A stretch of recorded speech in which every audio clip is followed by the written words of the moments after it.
K.T. McFarland, former Assistant Deputy Secretary of Defense under President Reagan. She has also held national security posts in 2 other administrations, and the host of FoxNews.com's DEFCON 3 on Mondays. I didn't even know about that. Oh, yeah. It's a national security program on FoxNews.com's strategy room. I like it. Thank you. I tell you what this feels like. We need Russia, right? Yep. And we need China to kind of say, all right, crippling sanctions, gotcha, let's do it. But that's not happening. No, it's not happening. So we're just doing a bunch of yakety to try to put more pressure on them. Well, here's the thing. I mean, Russia, do they have any incentive to go along with sanctions against Iran? No, they have Probably not. incentives I mean, not to just go the along opposite. with it. Their sanctions, their incentives are high price of oil and the competition closed off. But we have Saudi Arabia over there where we're sending missiles. We got our oil. It's over there in Saudi. Yeah. You know, we got them. Yeah. Here's the thing. It's pretty clear that the administration is sort of giving up on diplomacy. Oh, now, that is poppycock. I mean, they seem to be working very, very hard on diplomacy. Every time we get a deadline where we say, Iran, get serious about your nuclear program, the deadline comes and goes. Yeah. So now they're doing the next step. I mean, the Senate unanimously passing anything. Unanimously doesn't do anything. Stunning. Yeah. They passed a request for crippling sanctions. The House is going to consider it. Will the Obama administration do it? Can they convince China and Russia to go along? Oh, the Obama administration will do it, they say, in a heartbeat. When? But convincing China and Russia is another matter. I don't know how you convince Russia. You know, for Russia, it would be like, okay, Russia, look, we really need you to take that gun and shoot your foot. Right. Because we know you're getting your oil over there and you got some backdoor deals with them, so why would Russia go along? China the same. China, those missiles aren't aimed at China. Yeah, you know, the China gets its oil and natural gas from Iran. So what in the world makes us think that it's worth asking, though, because if you want to ask and if you're turned down, you go it alone, because at least so it gives us cover. Else. We've tried.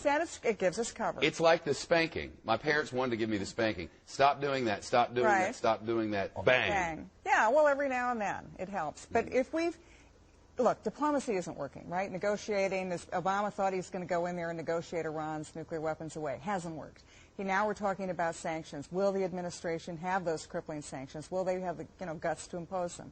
Then what happens? But wait now. But that's really not, is it? According to you, Katie, what Right. you said is our imposing crippling sanctions works no better on Iran than, say, these crippling sanctions that we impose on Cuba, which don't work because nobody else imposes them.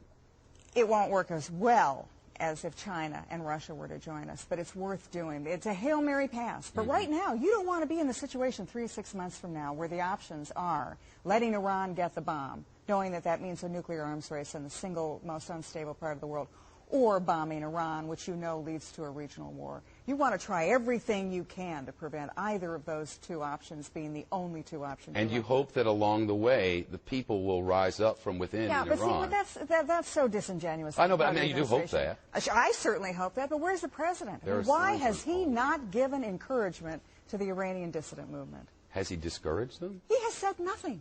He has stood idly by while people are getting bombed bopped in the streets and executed. I'm just curious. He could come out like Reagan did with Poland. When I was in the Reagan administration, Reagan came out and encouraged the solidarity labor movement in Poland. But if you do that, I mean, their calculation, they've said openly and often that if we go up there and encourage, then the Iranian government will be able to say, this is the evil West's fault. Well, that's what their argument is. I'm not saying it's true, but it is their argument, isn't it? And I think it's a lousy argument because the Iranian government's going to say that no matter what happens. But what you want to do is give faith and encouragement to the Iranian dissidents that at least they have the moral support of the United States. I don't say, don't say so they don't think they have their moral support? We're quiet. We're not saying a thing. We're not encouraging them in the least. We're not talking about the right of every free people.